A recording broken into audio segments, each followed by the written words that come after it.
All right, we're continuing our study of Ezekiel. We're ready for chapters 15, 16, and 17.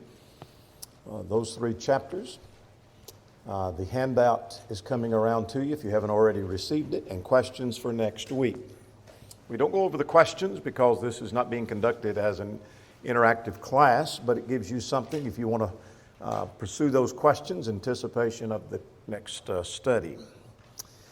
If you are following the handout or trying to fill that out, you might read ahead because the questions are not necessarily in order of sequence of the verses. We may deal with one of the questions before we deal with one of the ones previous to that. So kind of glance ahead 2 or 3 questions if you're trying to keep up with that, because we may be a little ahead on the handout. Try to call attention to that as we go along. All right, here we are at the outline that we're following throughout our study of Ezekiel. 3 major points, and as I've mentioned repeatedly, this is very similar in form to many of the other prophets like Isaiah and Jeremiah. You have a prophecy about the nation being in sin, you have a nation section, and then you have a remnant returning section. And that's what we have in Ezekiel. The message of Ezekiel is quite simple. There are some difficult sections, obviously, like other books, but it is a very simple message found throughout the book. We're in the section Judgment on Jerusalem, chapters 1 to 24. And presently we're in the disciplined nation. So what we saw after the call to be a prophet, we see that the prophet deals with the disobedient nation, and then we had this section of the glory departing from the temple, because God in essence said in chapters 8 through 11, I'm not staying there as long as your idols are there. And since your idols don't seem to be going, then I'm leaving. And so that's what happened in 8 through 11. Starting in chapter 12 last time, we're talking about this disciplined nation. One of the things we want to talk about, and we're going to zero in on that disciplined nation in a moment. This is something to keep in mind all through the study, but particularly tonight. We're going to give some dating with reference to some of the things. And that is, they went away in 3 groups. The first group went away in 606 BC, and Daniel was in that group. We've already studied the book of Daniel. Ezekiel went in the second group, which was in 597 BC. And so Ezekiel is prophesying during this time from 597 to 586 BC. 586 has not yet come. And we're going to, when we get to chapter 17, we're going to give a little date, a little closer dating of when the prophecy is occurring, but he is between those, prophesying about the fall of Jerusalem. The false prophets were saying, as we've repeatedly pointed out, that Jerusalem is not going to fall. The prophets are all wrong. Jeremiah was wrong, Isaiah is wrong, Ezekiel is wrong. Jerusalem is not going to fall. And so the prophecy is that it is going to fall, and that it does. So keep in mind these dates, because we'll make reference back to this. The 597 has already occurred, and there's going to be some things that allude to that in our study tonight. And then we're focusing toward that final invasion of Nebuchadnezzar, the king of Babylon, and the third group going into captivity and the nation falling, Jerusalem falling. Now let's zero in on this disciplined nation starting in chapter 12. Chapters 12 to 19, we're not going to get all the way to 19. We're not even going to get to 18 tonight. But in this section, there's the certainty of destruction upon a sinful nation. So there's 2 things that we see in this. One is the reason for their fall, that is their sin, and judgment is coming, colored with a number of things that we're going to be seeing. Last time we talked about 2 signs that symbolize the sureness of captivity. Let's go back, because we missed last week because of our gospel meeting. But in chapter 12, we saw that Ezekiel acts like he's leaving Jerusalem. And so he's acting like he's going off into captivity. And so that's to symbolize and to represent the going off into captivity. Then later in the chapter, he was to drink and to eat with fear and trembling, suggesting they're going to do that in captivity. And so here were 2 signs that symbolize the sureness of captivity. The second thing in chapter 13 was the condemnation of the prophets, false prophets, and the prophetesses that were prophesying falsely, saying things like the fall of Jerusalem is not going to occur. And then in chapter 14, we saw that the idols in their heart was the problem. Now, let's see, we're continuing that same flow of thought. That's why I went back at 12, 13, and 14. In the next three chapters, 15, 16, and 17, what we have is the continuation of this destruction upon a sinful nation. And so what we have in chapter 15 is an allegory of Israel as a useless vine, a very short chapter, powerful point.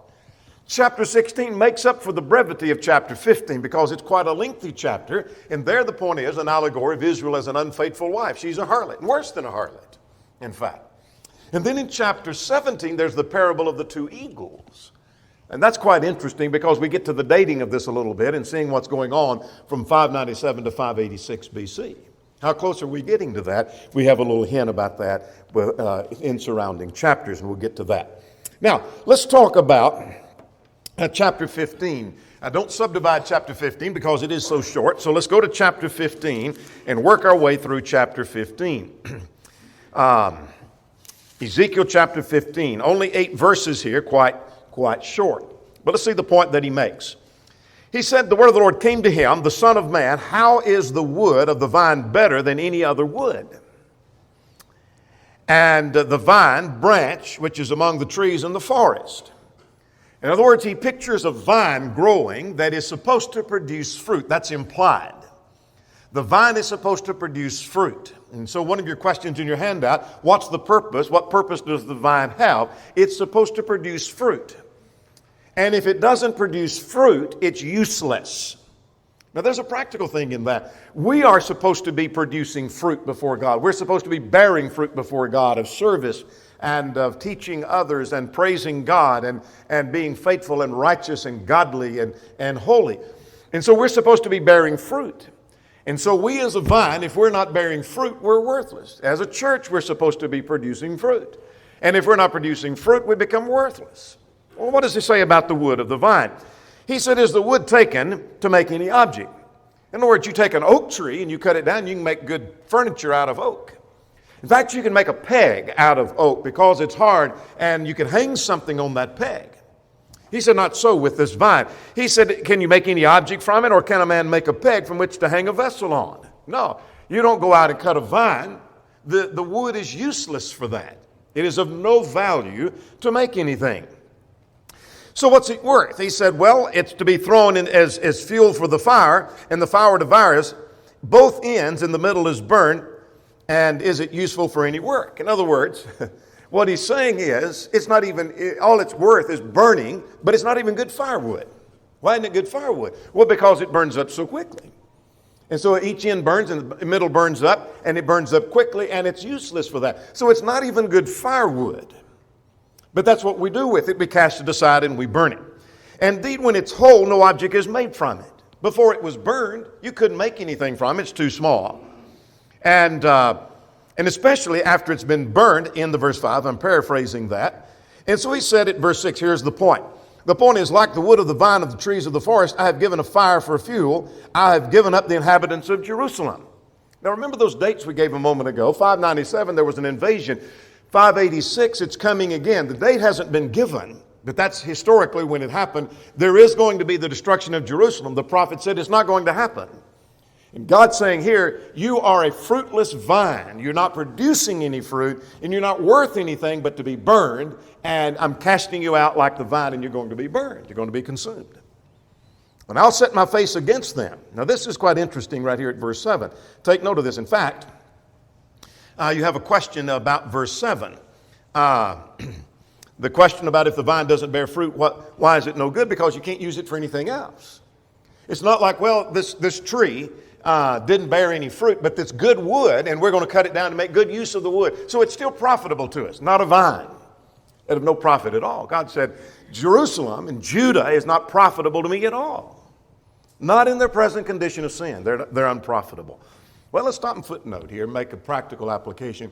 It is possible that we could become unprofitable to God. There is a sense in which we're never profitable because we have nothing to offer before God, but God designed us to bear fruit, is my point. And it's possible that we could become unprofitable before God, that we're of no value because we're not producing any fruit. And it's not like, well, God said, well, if you're not producing fruit, but I still got use for you, I'll make something out of you. Nothing could be made out of us if we're not bearing fruit. But back to verse 7. I will set my face against them, and they will go from one fire, but another fire shall devour them. What's he talking about? They're going to go from one fire. In other words, they were spared once, but I'm going to go back and another fire will devour them. When were they spared? Well, he's talking about what happened in 597 right here. In 597, they were spared in the sense there was a group went into captivity. There was an invasion, but there was not utter destruction of the city. The city was spared from destruction. So you were spared from one destruction, disaster, but you're going to face another. So he's talking about 597 first and then 586 second. You're going to face more. So that's what you're looking for in that answer to your handout. And then you shall know, here's our phrase, you might underline or highlight, you shall know that I'm the Lord when I set my face against them. In other words, the prophets are saying this is not going to happen. The fall of Jerusalem, when it does fall, I've been telling you it is, and when it does happen, you're going to know that I'm the Lord. I'm the ruler. I am in control. Now, thus I will make an end of the desolate, and because they have persisted in unfaithfulness. Now notice that you might underline that persisted in unfaithfulness. It's not that they merely sinned. They were faithful and they did well and they were doing right, but they occasionally sinned. They persisted in their unfaithfulness. They were refusing to turn back. And therefore, God said, I'm done with them. All right, Jerusalem is ripe for destruction. That's the point of chapter 15. Here's the useless vine. They're ripe for destruction. They're useless and unprofitable, and they're ready for destruction. Short chapter, powerful in its point. Now let's shift gears. Some chapter divisions are unfortunate. This is exactly where it needs to be because we shift gears and illustrations. Here we have an allegory of Israel as an unfaithful wife. Now we have a great deal of information here, so let's subdivide that a little bit and see what we have. Now, we have 6 things that happen in this chapter. He pictures Jerusalem as his wife, Judah as his wife. And he starts with, I took you and I found you when you were born, and I made you what you are. And I nurtured you and I groomed you and I made you this beautiful woman, and we entered in a covenant relationship and we were in this marriage relationship, and you turned against me and you became a harlot. In fact, you became worse than a harlot. You became lower than the common harlot. And we'll talk about how that was the case here in a moment. Now there's several things that need a little discussion. Let's start with verses 1 to 7. Jerusalem was found while unclean, miserable, and unwanted, as an abandoned child.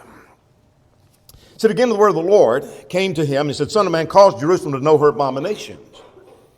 I'm not going to take the time to do this. I wanted to, but time this forbids us to do that. To go through chapters 15, 16, and 17 and list words that describe their condition, their unfaithfulness, their abominations, their sin, their ungodliness, just those kind of expressions. It'd be interesting to list all of those. But make them know that.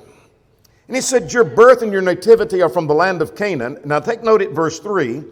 Make a marginal note to explain this. Your father was an Amorite and your mother was a Hittite. Now, wait a minute. I thought we were talking to Judah, descendants of Abraham. We are. But he said, your father is an Amorite and your mother is a Hittite. Now, remember, this is an allegory. And what he's saying in that is you took on their nature. It reminds us of John 8. You are of your father, the devil. Literally, the devil was not their father. He was their father, and they took on his characteristics. So you have adapted. In other words, the point is you've become like those nations around you. You were strongly influenced by your surroundings. And so you took on the nature of the Canaanites. You came into the land, and you took on their nature, and you became like them, and so you're their children. And so the Canaanite, the Amorite, and the Hittite was your father and your mother. And he said, that's what you are. But be that as it may, we'll see more about that a little later in the chapter. We'll make a connection back. Stick that in the back of your mind. And I think John 8 is an explanation of that. John 8, verse 44. Well, in interest of time, look at verse 4 and 5. We'll kind of look at all that together. That I found you as a child that has just been born. The umbilical cord has not even been cut from you. The navel cord hasn't been cut. You haven't been rubbed with salt, which is used as an antiseptic. You were not bathed. You were not cleansed. You were completely naked. In fact, you were struggling, verse 6, in your own blood. And here's what I said to you when I found you. I said, live. Yes, I said to you, in your blood, live. In other words, God said, I found you as this abandoned child nobody wanted, writhing there in your blood. And I took you and I said, you're going to live. Live. And I made something of you. Now, this was not a literal child, but what he's saying is I took this nation from infancy. I made you what you are. I blessed you richly. I built this nation. You forgot about who did everything for you. There's a footnote to be made there about a practical thing. Have we forgotten how richly blessed God has made us? And everything we are, we owe it to God. And yet we turn around and turn our backs on God. That's exactly what they did. Well, notice further, at verse, he said, I made you thrive like a plant, and you grew, and you became beautiful, and you were still naked. In other words, you still were not properly adorned. So he said, here's what I did. Beginning at verse 8 now. The Lord entered a covenant relationship with her. So I found you while this unclean, miserable child, and I nurtured you and made you what you are. You owe everything, your very existence to me. Here's what I did. I passed by and I looked upon you, and indeed the time had come for love, and I spread my wing upon you.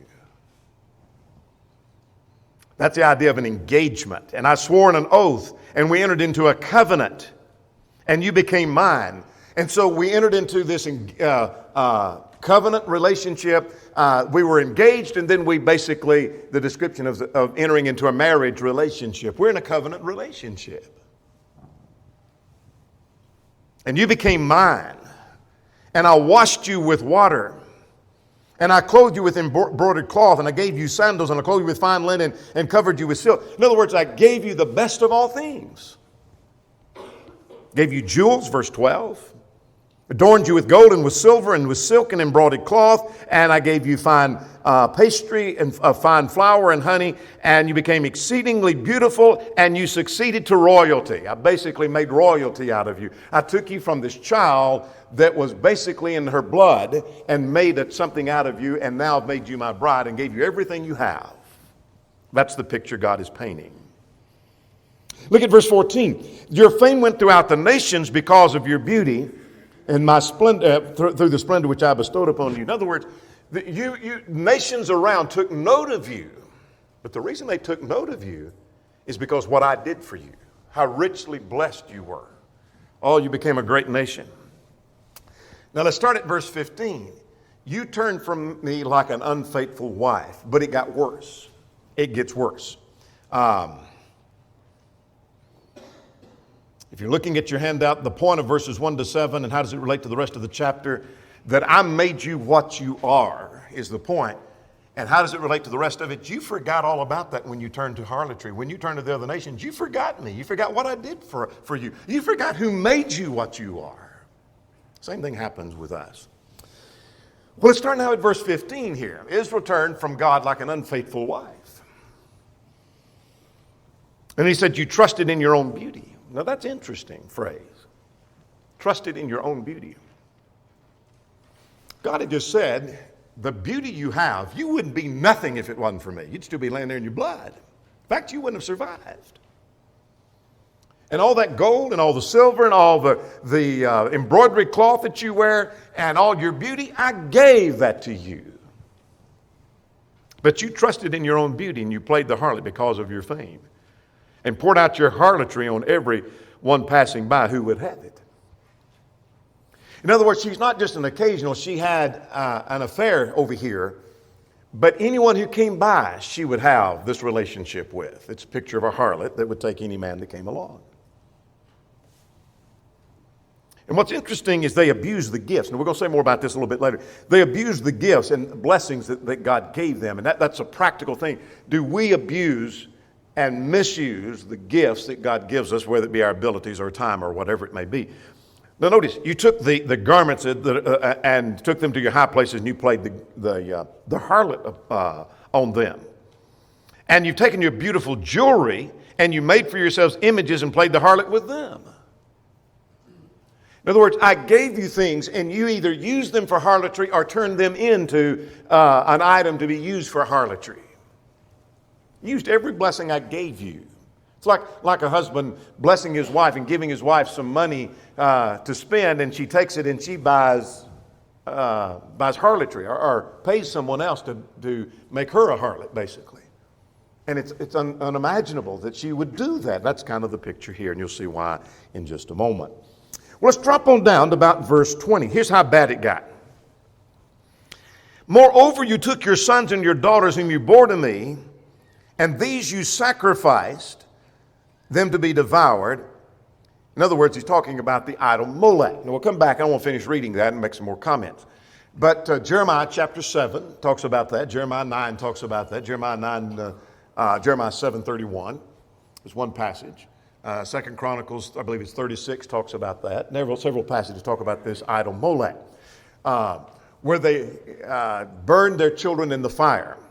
Idol Molech had a human figure with a bull's head with arms outstretched, fire heated within till it became red hot, and then children laid upon its arms that were tilted down, and those children were scorched to death and then rolled down into the fire to be consumed. And they were bringing their own children and honoring and worshiping this idol Molech and burning their own children to that. Now, notice the picture God says here. He said, moreover, you took your sons and your daughters whom you bore to me. See, these were my children. Can you imagine a woman taking the children she bore to her husband and taking them and burning them to honor some other man?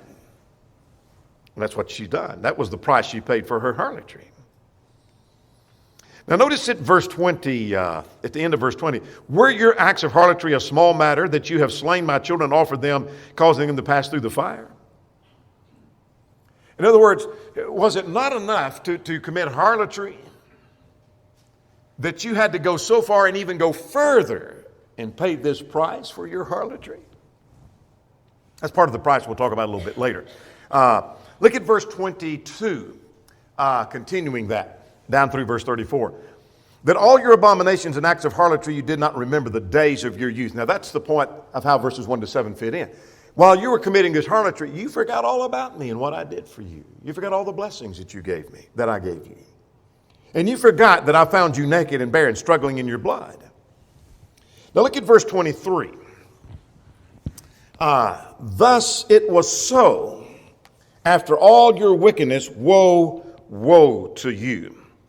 I want to give me just a second. I want to check a translation or two. I believe it's give me just a second, the English Standard Translation. Does someone have the English Standard? Mark, do you have the English Standard? Read verse 23 if you have that for us, please. And after all your wickedness, woe, woe to you, declares the Lord God. I think that's the point of that. The King James and the New King James words it, then it was so. And my first question is, when what was so? Read it again, Mark. And after all your wickedness, woe, woe to you, declares the Lord God. I think that's the point he's making, that you've reached the height of your wickedness, and after all your wickedness, then here is the woe that's being pronounced upon you. I think that's the point that's being made. Several other translations give us some insight to that. Let me check one more. I wanted the New Century Translation, if I can find it. Give me just a second. If some man has that New Century, read that for me. I'm still looking for it.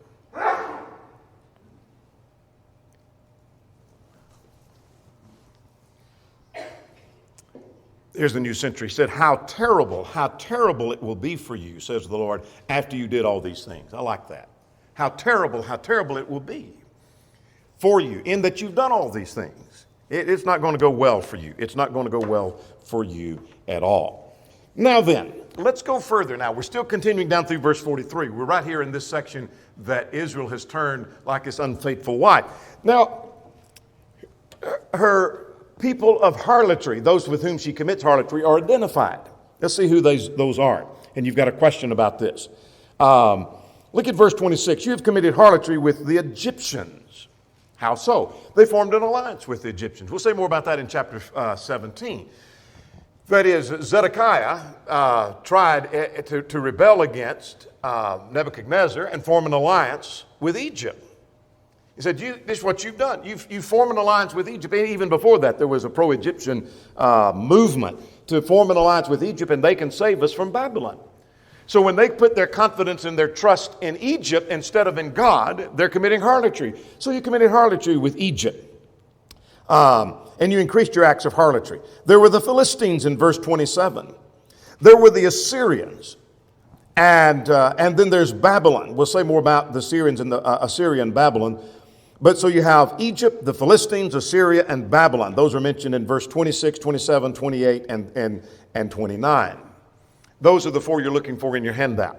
How did they commit harlotry with, for example, Assyria and Babylon? Because they adopted their gods. And so they buy into their gods. Now notice verse 27. Verse 28, I'm sorry. Because you were insatiable. What does that mean? They can't be satisfied. Indeed, you played the harlot with them. Still, you were not satisfied. In other words, you picture this woman. When I said she's worse than a harlot, she commits harlotry here, she commits harlotry there, she commits harlotry there, and so she commits harlotry with the Egyptians and with the Philistines and with Assyria and with Babylon, and she's still not satisfied. She's got to find more. You're worse than a harlot. It's bad enough to be called a harlot. If somebody came up and said, you're nothing but a harlot, you're like a harlot, this church is like a harlot, you'd be offended at that. But it gets worse. You're worse than a harlot. You're worse than that, is what God said. Now notice at verse 30, how degenerate is your heart. He calls her this the deeds of a brazen harlot. Chapter 16, if you had to give a title to it in 2 words, I think it'd be a brazen harlot. Now, let's see how bad that gets. Look at verse 31. Here's how bad it gets. You erected your shrine at the head of every road and built your high places on every street, yet you were not like a harlot because you scorned payment. There's ways in which you're like a harlot, and then there's ways you're not like a harlot. And here's the way you're not like a harlot. A harlot is in the business for payment. That's what harlots are about. She's immoral and impure, so she gets money. He said, that's not, you scorned payment. You didn't want them to pay you, you paid them. That's what you did. You are not like a harlot, verse 31, because you scorn payment. You're an adulterous wife who takes strangers instead of her husband. Men make payment to all the harlots, but you made your payments to all your lovers. Now, how did they make payment? Well, let's stop and talk about that.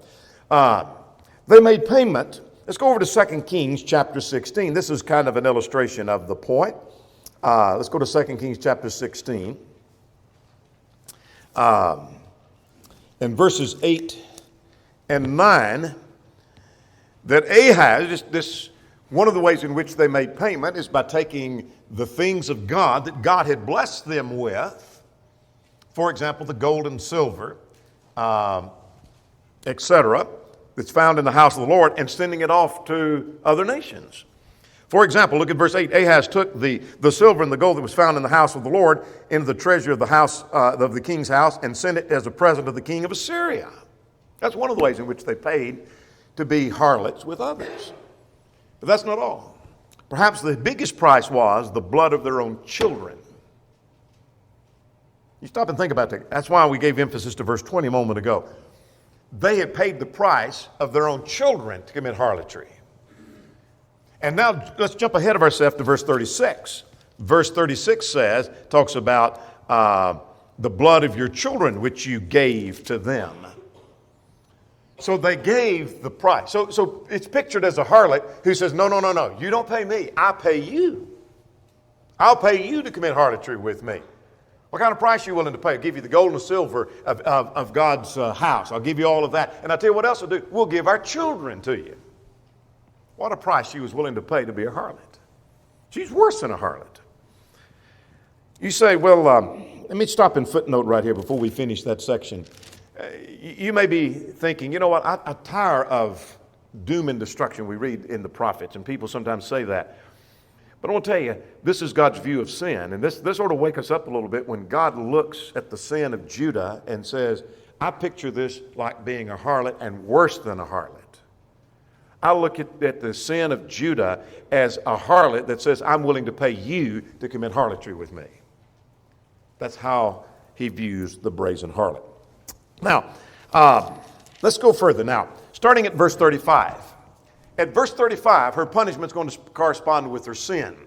And what we see here, we're not going to read every verse of this or comment on every verse. Look at verse 36. Because your filthiness was poured out and your nakedness uncovered in your harlotry with your lovers, with all your abominable idols, because of the blood of your children which you gave them, surely I will gather all your lovers. So what he's saying is, I'm going to gather all those that that committed harlotry with you. I'm going to gather them all, and I'm going to expose you and make you naked before them, and I'm going to humiliate you and embarrass you in front of all of those nations. Look at verse 38. I will judge you as women who break wedlock and shed blood are judged. I'm going to judge you like a murderer and a harlot. That's how I'm going to judge you. And I will bring blood upon you in fury and jealousy, and I'll give you into their hand. I'm going to give you in the hand of the nations. And what they're going to do is, look at verse 41, they'll burn your houses with fire and execute judgment in the sight of men and women. What's going to happen in 586 that we talked about? Remember those 3 dates? There's more judgment coming, and Jerusalem is going to fall. Look at verse 43 now. Because you did not remember the days of your youth. We've seen that twice already, 3 times in fact. You didn't remember what it was like, what I did for you. You forgot the blessings. You forgot all about that. Now that gets us down to verse 43.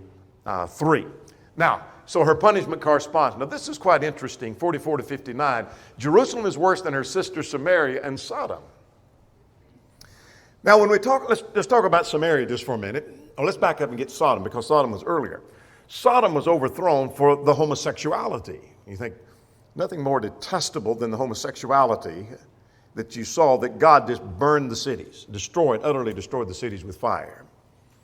Samaria was so wicked, there wasn't a good king at all in Samaria, in the north. Not one single good king. And so they went into captivity earlier. And yet God says concerning Judah, there's a sense in which you are worse than either one of those, and pictures them as their sister. Now look at verse 44, you might underline. He said, indeed, they'll quote the proverb, and this proverb they'll say against you, like mother, like daughter. In other words, you're like those who are around you. Now, that ties, I said we'd connect this. Go back to chapter 6 and verse 3. Your father was an Amorite and your mother was a Hittite. Like mother, like daughter. In other words, you've basically made the Canaanites your mother. And like your mother is, you turned out to be just like them. You watched her example and you do exactly what she did. They turned to idols, you turned to idols. They turned to false gods, you turned to false gods. They listened to the false prophets, you listened to the false prophets. They have no use for God, you have no use for God. You turned out to be just like you were trained. You listened to your mother, didn't you? Like mother, like daughter. Might make a marginal note to see chapter 6, verse 3, because that explains what he means by that proverb. Like mother, like daughter. We often become just like those we're around. I learned a lesson about influence. We become like those that we're around. And so you surround yourself by ungodly people, you're going to become like ungodly people. Well, what's he saying in verses 44 down through verse 59? That you're no better than your sisters. Let's look at verse 46. Your elder sister Samaria dwells with her daughters. And look at verse 47. You did not walk in their ways nor act according to their abomination, but as if it were too little, you became more corrupt than in all their ways. In other words, you didn't become like Samaria. You got worse than Samaria. That's how bad you are. Look at verse 49. He reminds him of the iniquity of Sodom. What led, and we have a question about that in the handout. What things lead to downfall? Pride, fullness of bread, and abundance of idleness. I think every preacher's got a sermon on the iniquity of Sodom. Pride, fullness of bread, and the abundance of idleness. Pride goes before destruction and haughty spirit before a fall, the proverb writer said. We understand how pride leads to that, but how does fullness of bread? Well, that's what happened. That's what he said in verses 1 to 7. When we are richly blessed materially, we have a tendency to wean ourselves away from God. And that's what happened. We see that in Deuteronomy 6. And so could it be that the fullness of bread is weaning us from our God? And then another problem is the abundance of idleness. Free time on our hand. Abundance of idleness means that we get ourselves involved in things we should not be doing. Drop on down to verse 51. Samaria did not commit half of your sins. Now I'm going to summarize verses 51, 52, and 53 in interest of time.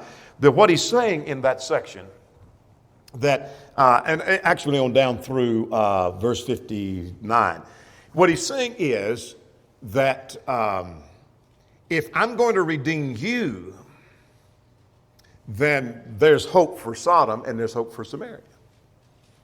And you go back and study about the nation of Israel and you think, there was not much hope for Israel. And you study about Sodom, you said, there ain't much hope for them. And God said, if there's hope for you, there's hope for them. What he's trying to say is how bad they are, how bad Judah is. That's his point. Now I want you to notice with me at verse 54. He said, that you may bear your own shame and be disgraced by all that you did when you comforted them. Now he's saying to Judah, you comforted you comforted Sodom and Samaria. Now you think about that. Have we in any way comforted people that we think of as being worse than we are? Maybe somebody's living in a state of sin and you think they're rebellious and you think they're almost the scum of the earth. Could I live in such a way that I comfort them because they look at me and say, you know what, I'm not so bad when I look at what you're doing. Judah had comforted people like Samaria and Sodom. How sad. Now, for your sister, verse 56, was not a byword on your mouth. Get ready, Mark. I want you to help me out with the English Standard on chapter 16, verse 56. For your sister Sodom was not a byword in your mouth in the days of your pride. The English Standard renders that not as a statement but a question. Help me out here, Mark. It says, was not your sister Sodom a byword in your mouth in the day of your pride? Was not your sister Sodom a byword? In other words, you had talked about Sodom as in a light and a derogatory manner. That's the way you talked about Sodom. And rightly so. But they were no better. That's the point. All right, now let's get to the end of this section, and then we're going to get to chapter 17. In 60 to 63, God will remember his covenant in the days of her youth. God made a covenant with her, and God's not going to forget that. And nevertheless, I will remember my covenant. You forgot it, but I'll remember.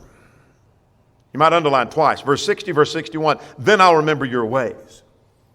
I take it that this is messianic in its promise, that I made a covenant with my people and I'm going to fulfill that covenant, and God did, and he has, and we are part of the benefits of God remembering his covenant. Here's a nation that forgot all about God, but God never forgot his covenant with his people, and we are the beneficiaries of that. I might make a marginal note, this refers to the Messianic age. You might underline it, verse 62, then shall you know that I am the Lord. All right, now we have the parable of the two eagles. Now we're going to have to get this quickly because we spent so much time with this long chapter in chapter 16. But here's the parable of the two eagles. And we have the parable stated, and then there's the parable explained and applied, and then there's the promise of the goodly cedar planted by the Lord, which is again a messianic section. You're looking for two of those. We just mentioned one, here is the other. All right, let's talk about the parable being stated. Let's talk about the date that's given here. There's not a date given here, but you wonder what's going on in this parable.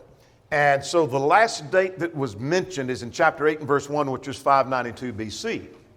The next date that's mentioned is 2 years later, 590 BC, in chapter 20 and verse 1. We ain't got that far. So, as King observes, and his work on this suggests that we're probably looking at about 5 years before the fall. So take 586 and back up about 5 years. That's probably somewhere, that's not a rigid time. I'm not going to argue whether it's 5 or 6 or 4.5 or what, but we're talking an approximate time frame, well, maybe around 5 year mark. Prior to this is when this prophecy is taking place. So let's see what the prophecy was. What the parable was. He mentions the parable of two eagles. There was this great eagle, he said, that had large wings and large feathers on its wings of various colors. And he came to Lebanon, and he took from the cedar of the highest branch, and he cropped off the topmost twig and carried it into the land of trade. And he set it in the city of merchants. And he took some of the seed of the land and planted it in the fertile field. Now, if you've got lost, let's back up or actually let's get ahead of ourselves to verses 11 to 20. Because what 11 to 20 is going to tell us is that this is talking about the king of Babylon went to Jerusalem and he took kings and princes and he led them to Babylon, and he took the king's offspring and made a covenant with him. So what's he talking about? Well, let's talk about the time frame. This is the end of the nation before they went into captivity. I'm going to zero in and get a little closer. The king during the second invasion, 597 BC, was Jehoiakim, highlighted right here, only reigned for 3 months and 10 days. And in that second invasion, he was taken off to Babylon.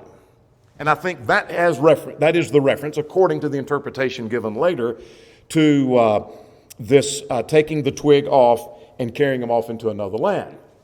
And then at verse 5, when he plants it in a fertile field and places it by the abandoned water, I think he's talking about Zedekiah, who was the final king. He was placed in authority in place of Jehoiakim.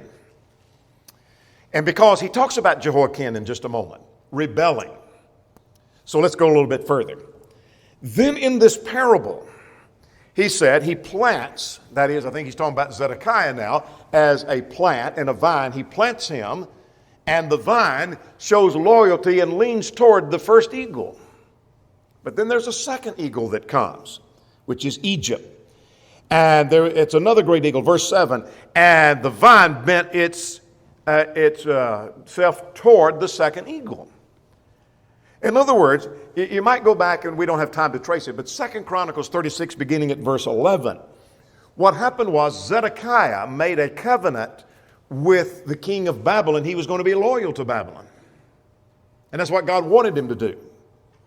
But then he rebelled and turned to Egypt for an alliance to try to save him from Babylon. And it came apart. Now, let's get ahead of ourselves. That's basically what this parable is about. So let's go back here to our parable. The parable was stated about the two eagles. So here an eagle comes and he takes some branch off, and then he plants another one in its place, and then consequently the second eagle comes, and this plant shows its favoritism toward the second eagle. All right. Now let's get ahead and quickly notice that what he's talking about at verse 13, 12 and 13, is he's talking about Zedekiah. The last king rebelled. Now here's what I want you to see. Look at verse 13. That he was put under an oath. In other words, Nebuchadnezzar made an oath with him, you're going to be loyal to me. And he agreed, he's going to be loyal. But, verse 15, he rebelled by sending ambassadors to Egypt. Here's what I want you to see. Look at verse 19. When he rebelled against the oath that he made with Nebuchadnezzar, God said, you violated your covenant with me. And I'm paraphrasing, that's not the exact wording. Verse 19. Here's the connection I want you to see. Even though Nebuchadnezzar was wicked, Zedekiah made a covenant with him. Zedekiah violated that covenant. God said, you violated your covenant with me. In other words, you should have kept your word. You said you would, and you didn't. I'm learning something from that. I make a covenant with you, and I violate that. I've made a violation of a covenant with God. Does that make sense? I've made a violation of a covenant with God. Powerful point. Well, we're about through with this chapter. Let's notice at verse 21, and you shall know then that I am the Lord. In other words, this fall is coming in 586. We're only about 5 years away, maybe even less, and it is going to fall, it's going to come. And then you'll know that I'm the Lord. You might underline that phrase again. Find it again in essence in verse 24, then you'll know that I, the Lord, brought down the high tree. But what's the verses 22 about through verse 24 to finish this section? That section is messianic, I take, that God's going to, the promise of a goodly cedar planted by the Lord, and it will sprout and be bountiful, is a blessings unto the day of the Messiah. Now I want to end with verse 24, that you'll know that I, the Lord, brought down the high tree and exalted the low tree. What's that about? I take that he brings down mighty nations and he exalts the little tree, which has reference, I think, to the kingdom of God and to the promise of the Messiah coming, and the fulfillment of his promise, that he's going to bring that about, that I, the Lord, brought that about. I will do that. We're going to stop at that. Our time is gone, and we'll pick up with chapter 18 next time.